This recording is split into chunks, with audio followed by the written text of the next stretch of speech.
size. I'm probably squeezing that in too much. Let's make the elbow here. I need more paper. Draw on the wall there. One of the tricks is you got to kind of wrap the muscles over the forms. And then the arm is going to come forward of that. And I really don't think I'm doing a good job of this one. And the wrists and the metacarpals are going to come this way. The thumb is going to come down that way. Normally I like to bring a finger and almost point it in your face kind of thing. And so I'm trying to kind of get those elements. And my problem in this whole drawing is I'm a little too close to it. Secondarily is I'm drawing on this and I really needed more paper over here to go where I wanted to go.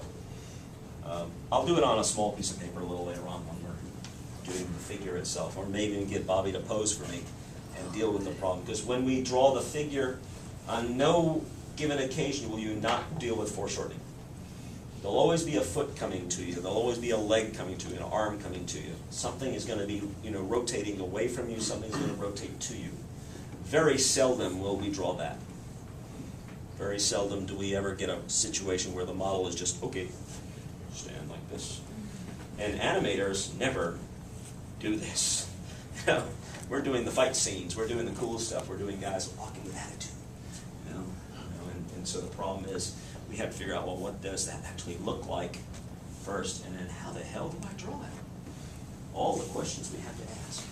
Whenever I do a drawing, I'm going to ask a lot of questions here. I'm going to evaluate it as I go along. I'm going to make mistakes as I go along.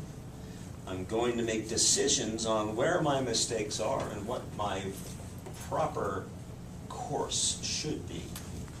So I'll make mid-course corrections a lot. Okay? And initially, like anything, I think I said it last week, we draw the car, and it's difficult because in the beginning, well, here's the steering wheel, and here's the gas pedal, and here's the brake pedal, and here's the wipers, and here's the blinkers, and here's all these other things, and you got to think of all these things when you first start doing it. And then very shortly after that, you start getting into the swing of things, you figure it all out, and you don't even know you're doing any of that stuff, you're just doing it. And drawing should be that way. It takes a long time to figure a lot of this stuff out, to understand all of this information. And then it should become like driving the car. My favorite phrase is, and I'm going to get you all to stand up and take a break in a minute. My favorite phrase is you want to just draw on automatic pilot. Okay, you want to actually draw with more intuitive skills.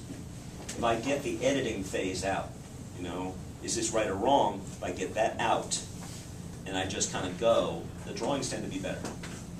Which is the other problem is similar to what I just did there, and what I will do with you in a few minutes. My other problem I find is when I'm going to demonstrate to you, usually my drawing is going to be terrible. I think of them as usually being awful, and that has to do with my inability to draw and talk at the same time. Okay, I can pull it off, and I can do it somewhat successfully. But the hand does one thing, and the mind has to be engaged. And for me to do the mind thing and the word thing at the same time is difficult. And so I'm going to try, and as much as it's not going to work out, I am going to try and do my little lectures for a while. I want to do more drawing because that's the important part of the class. I'm going to try and do some demonstration, and I'm going to have to check things, which takes time away from my real plan.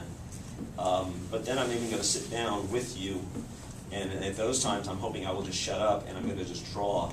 And the things that I learned a lot from some of my very good teachers when I was a student that didn't do a lot of lecturing, that actually told me basically what they were going to do. And then we just did it, and then you got the opportunity to kind of walk around and look over their shoulder as they were doing what they did.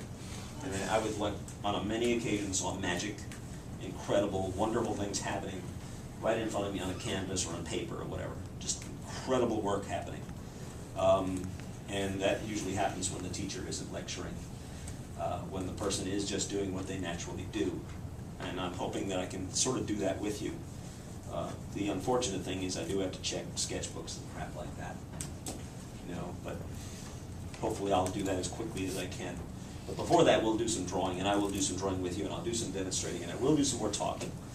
But the trick is then, and we have to then do the study of drawing and anatomy both together.